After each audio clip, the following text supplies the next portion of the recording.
देवियों और सज्जनों, नमस्कार। इस विशेष सत्र में आपका स्वागत है, जहां हम इतिहास के पन्ने पलटेंगे।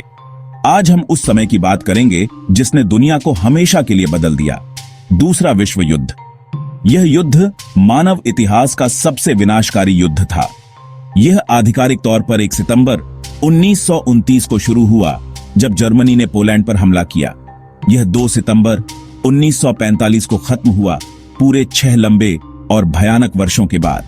यह केवल कुछ देशों के बीच की लड़ाई नहीं थी, 70 से भी ज्यादा देशों ने किसी न किसी रूप में इसमें हिस्सा लिया। यह संघर्ष हर महाद्वीप तक पहुंचा। अनुमान है कि 70 मिलियन से ज्यादा लोगों ने अपनी जान गंवाई। क्या आप उस संख्या की कल्पना कर सकते हैं? यह एक चौंका देने वाला आंकड़ा है, जो हमें युद्ध की भारी कीमत का एहसास कराता है। यह सचमुच एक वैश्विक संघर्ष था, एक महायुद्ध। तो बड़ा सवाल यह है कि इतना विनाशकारी घटनाक्रम आखिर हुआ कैसे? इसके कारण क्या थे? पहला कारण, जैसा कि कई इतिहासकार मानते हैं, वर्साई की संधि थी। यह संधि पहले विश्व युद्ध के बाद साइन की गई थी। इसमें जर्मनी पर बहुत सख्त शर्तें लगाई गईं। जर्मनी को भारी रकम चुकानी पड़ी, उसे अपनी बहुत सी जमीन खोनी पड़ी, उसकी सेना पर भी बहुत कड़े प्रतिबंध लगाए गए। इस संधि ने जर्मन लोगों के बीच अपमान और अन्याय की भावना पैदा कर दी। उन्हें लगा कि उनके साथ नाइंसाफी हो रही है।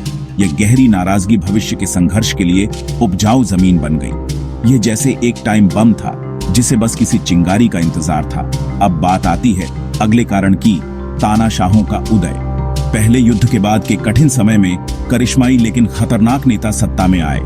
जर्मनी में एडोल्फ हिटलर और उसकी नाजी पार्टी ने जर्मनी की खोई हुई प्रतिष्ठा वापस लाने का वादा किया। उन्होंने रोजगार, स्थिरता और बदला दिलाने का वादा किया। लोग जो समाधान के लिए बेताब थे, उन पर विश्वास करने लगे। इटली में बेनिटो मुसोलिनी ने एक फांसीवादी राज्य बना लिया। जापान में शक्तिशाली सैन्य नेतृत्व ने सरकार की कमान संभाल ली। इन नेताओं ने चरम राष्ट्रवाद और सैन्य विस्तारवाद में विश्वास किया। उन्होंने हर विरोध को दबा दिया और शक्तिशाली सेनाएं खड़ी की। उनकी महत्वाकांक्षा की कोई सीमा नहीं थी और वे अपने मकसद के लिए ताकत का इस्तेमाल करने को तैयार थे। ये तानाशाही व्यवस्थाएं सैन्यवाद की विचारधारा पर बनी थीं। उनका मानना था कि किसी देश की ताकत उसकी सेना से मापी जाती है। इसलिए जर्मनी, इटली और जापान जैसे देशों ने हथियारों की होड़ शुरू कर दी। उन्होंने टैंक, विमान, युद्धपोत बनाए और लाखों सैनिकों की भर्ती की। उन्होंने आपस में गठबंधन भी बनाए। जर्मनी, इटली और जापान ने एक समझौता किया, जिसे एक्सिस पावर्स कहा गया। उन्होंने एक दूसरे को विजय अभियानों में समर्थन देने का वादा किया। दूसरी ओर ब्रिटेन और फ्रांस जैसे देश शुरुआत में कार्रवाई करने से हिचक रहे थे। उन्होंने तुष्टीकरण की नीति अपनाई। उम्मीद थी कि हिटलर की कुछ मांगे मान लेने से युद्ध टल जाएगा, लेकिन इससे हिटलर और भी साहसी हो गया और आखिरकार पोलैंड पर हमले के साथ युद्ध शुरू हो गया। तो मंच तैयार हो चुका था। दुनिया 2 बड़े गुटों में बंट गई थी। एक तरफ थे एक्सिस पावर्स। इनके मुख्य नेता थे जर्मनी के एडोल्फ हिटलर, इटली के बेनिटो मुसोलिनी और जापान के सम्राट हिरोहितो। लेकिन असली ताकत सैन्य नेता हिदेकी तोजो के पास थी। इनका मकसद था अपने साम्राज्य का विस्तार करना और अपनी विचारधारा पर आधारित नया विश्व क्रम बनाना। वे इस संघर्ष के आक्रांता थे। उन्होंने यूरोप, अफ्रीका और एशिया में विशाल क्षेत्रों पर कब्जा करने के लिए अपनी सैन्य रणनीति का समन्वय किया। उनके शुरुआती हमले तेज और विनाशकारी थे, जिससे कई देश चौंक गए। शुरुआती वर्षों में वे अजेय लग रहे थे। दूसरी ओर थे एलाइड पावर्स। शुरुआत में इसमें यूनाइटेड किंगडम, जिसमें प्रधानमंत्री नेविल चैम्बरलैन और बाद में विंस्टन चर्चिल थे, और फ्रांस थे। पोलैंड पर हमले के बाद इन्होंने जर्मनी के खिलाफ युद्ध की घोषणा कर दी। बाद में इनका साथ 2 बड़े देशों ने दिया। जून 1941 में हिटलर द्वारा धोखा दिए जाने और आक्रमण के बाद जोसेफ स्टालिन के नेतृत्व में सोवियत यूनियन भी एलाइड्स में शामिल हो गया। और दिसंबर 1941 में पर्ल हार्बर पर हमले के बाद अमेरिका के राष्ट्रपति फ्रैंकलिन डी रूजवेल्ट के नेतृत्व में संयुक्त राज्य अमेरिका भी युद्ध में कूद पड़ा। इन देशों ने और भी कई देशों के साथ एक्सिस पावर्स को रोकने और दुनिया में शांति व स्वतंत्रता लाने के लिए एकजुट होकर संघर्ष किया। युद्ध साल दर साल बड़ी घटनाओं के साथ आगे बढ़ता गया, जिसने इसकी दिशा तय की। 1929 से 1941 तक जर्मनी की ब्लिट्जक्रिग या बिजली युद्ध रणनीति बेहद सफल रही। उन्होंने Poland, Denmark, Norway, Belgium, Netherlands और फ्रांस को बहुत जल्दी जीत लिया। ब्रिटेन की लड़ाई में रॉयल एयर फोर्स ने जर्मन बमबारी का डटकर सामना किया। यह एलाइड्स के लिए एक महत्वपूर्ण जीत थी।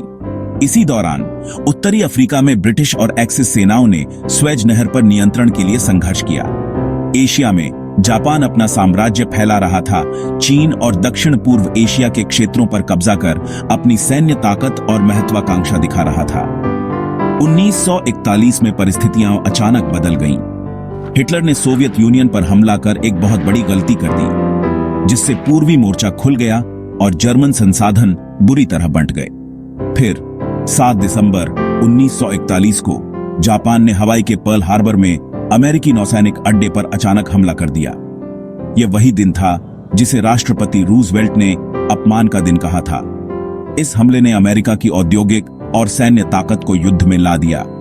अब संघर्ष सचमुच वैश्विक बन चुका था, जिसमें यूरोप, एशिया, अफ्रीका और प्रशांत महासागर में अभूतपूर्व स्तर पर लड़ाई हो रही थी। पूरी दुनिया सांसें थामे देख रही थी। हर बड़ी कहानी में एक मोड़ आता है और इस युद्ध में भी कई ऐसे मोड़ थे। स्टालिनग्राद की लड़ाई, जो अगस्त 1942 से फरवरी 1943 तक चली, सबसे अहम थी। जर्मन सेना ने सोवियत यूनियन के स्टालिनग्राद शहर पर कब्जा करने की कोशिश की। लड़ाई बेहद भयानक थी। गली गली, घर घर युद्ध हुआ, लेकिन सोवियत रेड आर्मी ने अद्भुत साहस और बलिदान दिखाया और हार मानने से इनकार कर दिया। उन्होंने जर्मन छठी सेना को घेर कर फंसा लिया। यह हिटलर की पहली बड़ी जमीनी हार थी। इसने पूर्वी मोर्चे पर जर्मन अभियान के अंत की शुरुआत कर दी। इसके बाद से सोवियत सेना ने जर्मनों को बर्लिन की ओर पीछे धकेलना शुरू कर दिया।